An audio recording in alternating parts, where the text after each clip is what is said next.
वालेकुम एवरीवन। उम्मीद है कि आप सब लोग खैरियत से होंगे, बिल्कुल ठीक ठाक होंगे। जैसे कि आप लोग जानते हैं कि कॉम्प्लेक्स एनालिसिस के बहुत सारे टॉपिक्स मैंने उनकी वीडियोस अपलोड की हैं। उसी तरीके से आज हम लोगों ने कॉम्प्लेक्स एनालिसिस का एक टॉपिक करना है, ट्रायंगुलर इनइक्वालिटी, जो कि बहुत ही इंपॉर्टेंट है और ये एज अ थ्योरम है और ये बाय नेम आता होता है कि प्रूव दी ट्रायंगुलर इनइक्वालिटी।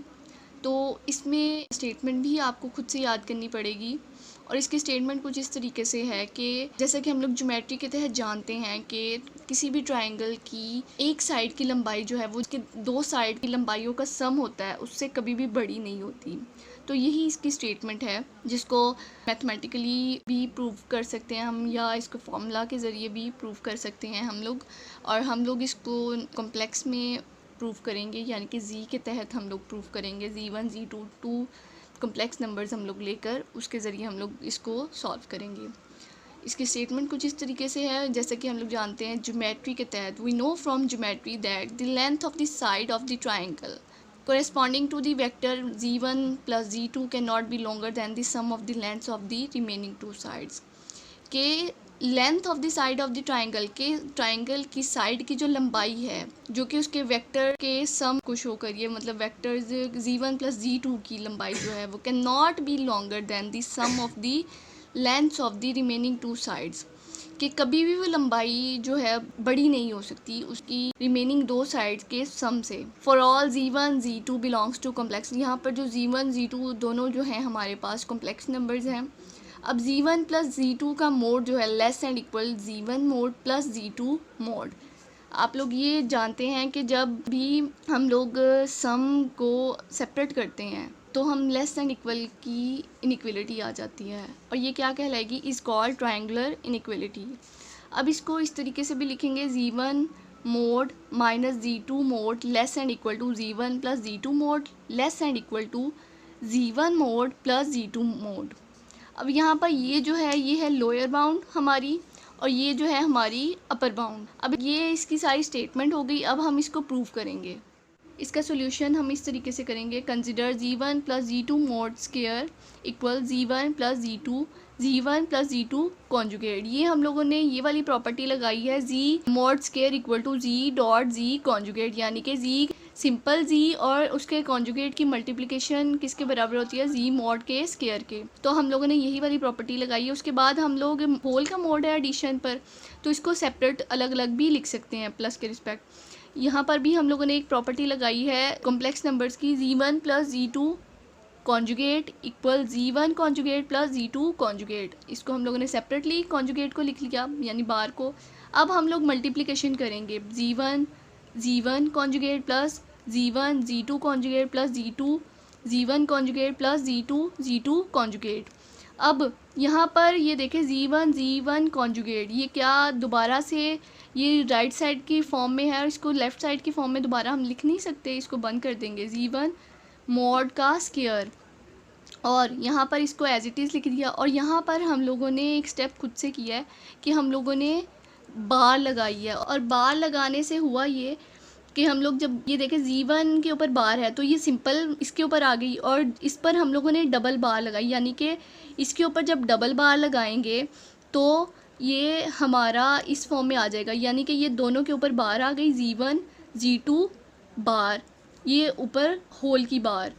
तो ये डबल बार आपको पता है कैंसिल करके z2 ही सिंपल बना देगी, और इस पर जब अलग करेंगे तो z1 बार आ गई, यानी कि ये स्टेप हम लोगों ने खुद से किया है। उसके बाद z2 मोड का स्क्वायर, उसके बाद यहाँ पर हम लोगों ने इन दोनों को इस फॉर्म में लिख लिया। यहाँ पर हम लोगों ने ये प्रॉपर्टी लगाई है, z plus z conjugate equal to 2 real z। तो यहाँ पर हम लोगों ने ये प्रॉपर्टी लगा दी। उसके बाद ये एज इट इज़ लिख लिया। उसके बाद इसको हम लोगों ने जब इस फॉर्म में लिखा तो यहाँ पर लेस एंड इक्वल का साइन आ गया, 2 ये ऐसे ही आ गया, z1 मोड का square plus 2 z1 z2 conjugate mod plus z2 mod का स्क्वायर।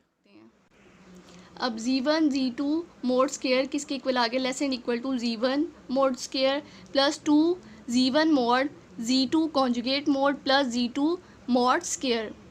अब ये नेक्स्ट स्टेप में हम लोग इसको सिंपल फॉर्म में भी कर सकते हैं, और ये अब ये बन गया A square plus 2ab plus B square, ये होल का a प्लस बी का होल स्क्वायर, फॉर्मूला बंद हो गया।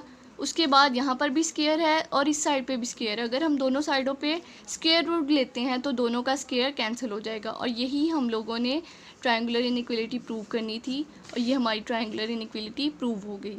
अब कुछ रिमार्क्स हैं, वो ये हैं कि the triangular inequality holds for n complex numbers, यानी कि n कॉम्प्लेक्स नंबर्स तक ये होल्ड कर सकती है। z1 plus z2 plus up to so on zn mod less and equal to z1 mod, separately भी उसको कर सकते हैं, यानी कि सेम उसी तरीके से जैसे कि z1 plus z2 mod less and equal to z1 mod plus z2 mod, इसी तरीके से अब ये nth टर्म तक उसको लिख लिया, सेम वैसे ही किया, बस इसको nth टर्म तक कर लिया। We can prove it by using the method of mathematical induction, ये चूँकि nth टर्म तक है तो इसको हम मैथमेटिकल इंडक्शन वाला तरीका लगाकर हम इसको प्रूव कर सकते हैं। अब हम इसकी लोअर बाउंड डिस्कस करेंगे, ये अब हमारी लोअर बाउंड हम डिस्कस करेंगे। कंसिडर हम लोग कर लेते हैं z1 मोड इक्वल टू, अब इसमें अगर हम लोग z2 ऐड और सब्ट्रैक्ट करेंगे तो ये कट कर दोबारा यही फॉर्म आ जाएगी, यानी कि इसको हम इस तरीके से लिख सकते हैं खुद से।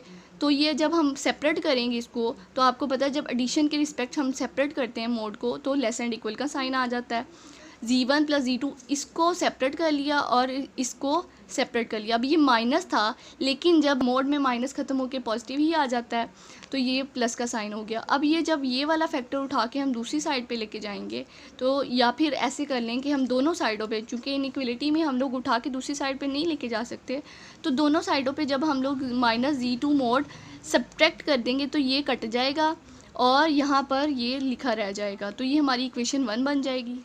कंसिडर, अब दोबारा से हम पहले z1 मोड का लिया था, अब हम z2 मोड लेंगे, उसमें हमने z2 को ऐड सब्ट्रैक्ट किया था, इसमें हम z1 को ऐड सब्ट्रैक्ट करेंगे उसी तरीके से लेस एंड इक्वल, यानी कि सेपरेट कर लिया z1 plus z2 mode plus z1 mode, ठीक है। अब नेक्स्ट हमारा स्टेप है बाय दी ट्रायंगुलर इनइक्वालिटी, हमें ट्रायंगुलर इनइक्वालिटी के तहत पता है z2 mod minus z1 mod less and equal to z1 plus z2 mod.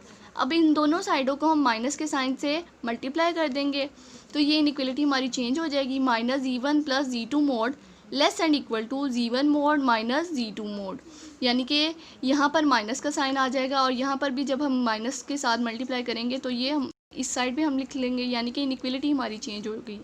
ये हमारी इक्वेशन 2 बन गई। अब एक प्रॉपर्टी हम लगाएंगे, इफ़ c यहाँ पर कांस्टेंट है, c greater and equal to 0 then a mod less and equal to c, if and only if minus c less and equal to a mod less and equal to c। अब equation 1 और equation 2 को हम combine कर लेंगे तो minus z1 minus mod z1 plus z2 mod less and equal to z1 mod minus z2 mod less and equal to mod z1 plus z2। अब इसको हम ऐसे भी लिख सकते हैं z1 mod minus z2 mod less and equal to z1 plus z2 mode.